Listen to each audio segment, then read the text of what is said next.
પાન કરે એ દેવો બન્યા છે, પણ ઝેરનું પાન કરે ભગવાન મહાદેવ બન્યો છે. એવા ભગવાન મહાદેવજીના શરણે જઈ અને તમામ દેવતાઓ ભગવાનની પ્રાર્થના કરે છે. ભોળા શંકર ભવ દુઃખ કાપો, નિત્ય સેવાનું શુભ ફળ આપો. ભોળા શંકર ભવ દુઃખ કાપો, નિત્ય સેવાનું શુભ ફળ આપો. ભોળા શંકર ભવ દુઃખ કાપો, નિત્ય સેવાનું શુભ ફળ આપો. ભોળા શંકર ભવ દુઃખ કાપો, નિત્ય સેવાનું શુભ ફળ આપો. ગાળો કરે સદા ટાળો માન મદા, શાંતિ સ્થાપો.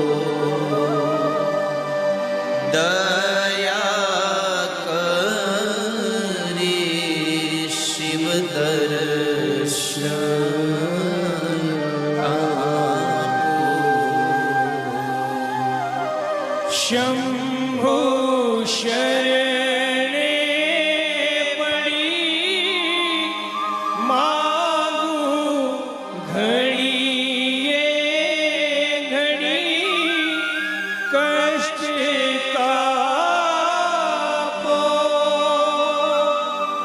એ દયા કરી શિવ દર્શન તમામ દેવતાઓ જઈ ભગવાન શંકરની આરાધના કરે મહાકોશી નદીના કિનારા ઉપર. ભગવાનની પાર્થિવ મૂર્તિને બનાવી વિધિપૂર્વક પૂજા કરી, સ્તોત્ર પાઠ કર્યા, નમસ્કાર આદિ ક્રિયાઓથી ભગવાનને પ્રસન્ન કરવાના પ્રયત્નો કરે છે. અને એવા સમયે દેવતાઓની અને ઋષિમુનિઓની પ્રાર્થના લઈ અને ભગવાન મહાદેવજી પ્રસન્ન થયા. ભગવાન મહાદેવ બોલ્યા છે, હે હરે વિધે દેવા ઋષયશ્ચાખિલા અહમ પ્રસન્નોસ્મિ વરમ બ્રૂત કિમ કાર્ય કરવાનિવ. હે દેવતાઓ, હે ઋષિમુનિઓ, તમારી પૂજા આદિથી હું પ્રસન્ન થયો છું. માગો, હું તમારું શું કાર્ય કરું? સુતજી કહે છે, જ્યારે ભગવાન આવું મહાદેવજી પોતે બોલ્યા ત્યારે દેવતાઓ ભગવાન પાસે માગી રહ્યા છે. સર્વજાનાસી દેવેશ સર્વેષાં મનસી સ્થિતમ અંતર્યામી ચ સર્વસ્ય નાજ્ઞાતમ વિદ્યતે તવ. હે ભગવાન, તમે તો બધાના મનના માલિક છો.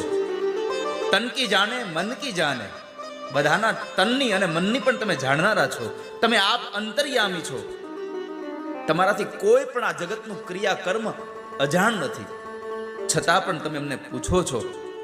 અમે આપને એટલી જ પ્રાર્થના કરી છે, અમને અમારા દુઃખમાંથી મુક્ત કરો ભગવાન, અમારા પર કૃપા દ્રષ્ટિ કરો. કુંભકર્ણથી ઉત્પન્ન થયેલો એવો કરકટીનો દીકરો એ ભીમ, બલવાન પુત્ર, એને બ્રહ્માના આશીર્વાદને લઈ અને એમણે અમને દુઃખી કર્યા છે, અમને એના દુઃખમાંથી હવે કૃપા કરીને દૂર કરો, અમને હવે મુક્તિ અપાવો. અને સૂતજી બોલ્યા છે, આ પ્રકારે ભગવાન મહાદેવની જે પૂજા કરી, ભગવાન મહાદેવજીને જે પ્રાર્થના વિનંતી કરી, એ ભક્તવત્સલ ભગવાન શિવજી કહે છે કે દેવો, ઋષિમુનિઓ, હે બ્રાહ્મણો, આપ નિશ્ચિત રહો, હું એનો અચૂક પ્રમાણે એનો વધ કરીશ. આવું ભગવાન મહાદેવજી કહી રહ્યા છે. ભગવાન શંભુ બોલ્યા છે, કામ રૂપેશ્વરો રાજા મદિયો ભક્ત ઉત્તમ તસ્મૈ વૃતેતિ વૈ દૈવા કાર્યમ શીઘ્રમ ભવિષ્યતિ. ભગવાન કહે છે કે આ ધરતી પર મારો કોઈ અપરાધ કરે તો હું 100 વખત માફ કરી દઉં, પણ મારા ભક્તનો જો કોઈ અપરાધ કરે તો એક પણ વખતને માફ ન કરું. કામ રૂપેશ્વર નામનો જે દેશનો ઉત્તમ જે રાજા છે એ મારો ભક્ત છે, અને મારા ભક્તને જાણે એને હેરાન કર્યો છે એટલે એને હવે દંડ આપ્યા વગર નહીં છોડું. ભગવાન રામે પણ કહ્યું છે, મારો અપરાધ માફ કરી શકું, મારા ભક્તનો અપરાધ માફ ન કરી શકું. હું મારા ભક્તોના અપરાધને ન છોડી શકું. એ મારો વિશેષ રૂપથી મારો ભક્ત છે. તમે ચિંતા ન કરો, ભીમ નામક રૂપના એ અસુરનો હું ચોક્કસપણે વધ કરીશ, એમાં જરાય સંશય નથી. પણ કેદખાનામાં રહેલા એ ભગવાન મહાદેવજીના પરમ ભક્ત સુદક્ષિણ મહારાજ ભગવાન ઠાકોરજીનું પાર્થિવ લિંગ બનાવી અને ભગવાન મહાદેવની પૂજા કરે છે. ભગવાન મહાદેવજીની પૂજા કરી રહ્યા છે.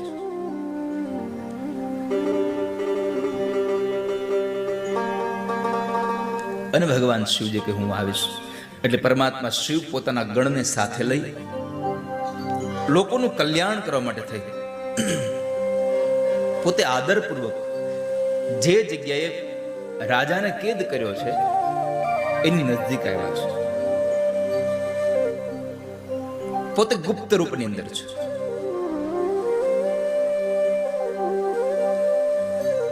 પોતે ગુપ્તવાસમાં છે.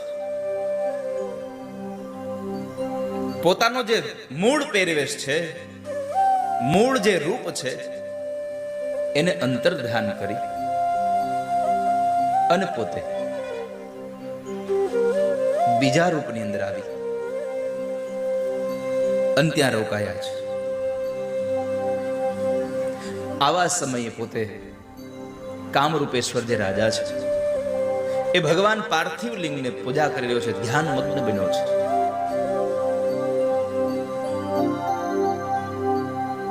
પરમાત્માનું ધ્યાન ધરી રહ્યો, આંખો બંધ છે. કોઈ પણ પ્રકારના વિચારો એના મનને ક્યારેય જરાય વિચલિત નથી કરી શકતા.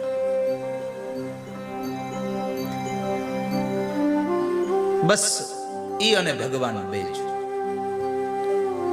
આજે કદાચ મેં શિવાર્ચન સમાપન થયું ત્યારે મેં 1-2 મિનિટ માટે આપ સૌને કરાવ્યું હતું.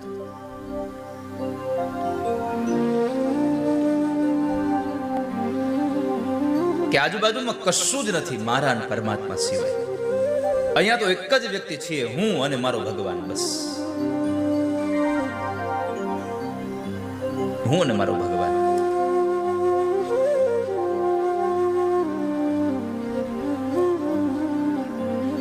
તો કામરૂપેશ્વર રાજા પણ એવો ધ્યાન મગ્ન ભગવાન મહાદેવજીની ઉપાસના કરી રહ્યા છે.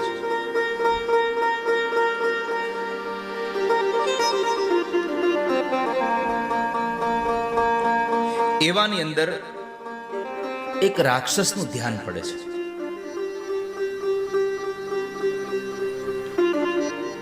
એટલે રાક્ષસે વિચાર કર્યો, આ કઈક કરી રહ્યો છે અહીંયા.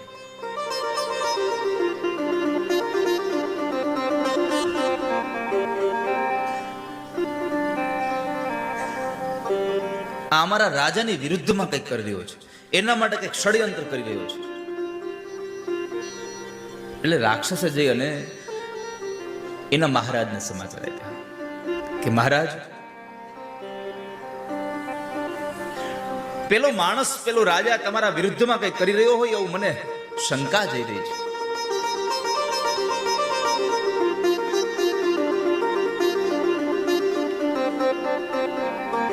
અને શંકાનું બીજ બહુ પ્રબળ હોય છે. પછી એને કાઢવા માટે તમે ગમે તેટલા મહેનત કરો, ગમે તેટલી તમે ઉપાય કરો, એ શંકાનું બીજ એકવાર રોપાઈ જાય ને પછી નીકળે નહીં વાલા.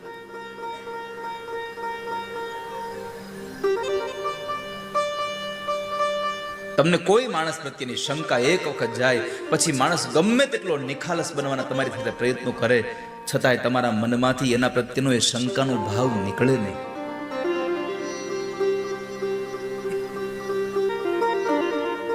મહાપુરુષ એમ કહે છે કે કોઈના ઉપર શંકા કરવી એના કરતા સ્પષ્ટતાથી વાત કરેલી એની સાથે, સત્યતાને ખોળવા માટેના પ્રયત્નો કરી લેવા, પણ શંકાઓ ન કરવી કારણ વગરની. અને શંકામાં ને શંકામાં તો ક્યારેક ક્યારેક આખું જીવન બદલાઈ જાય છે, આખું જીવન બરબાદ થઈ જાય છે, આખી જિંદગી બરબાદ થઈ જાય છે.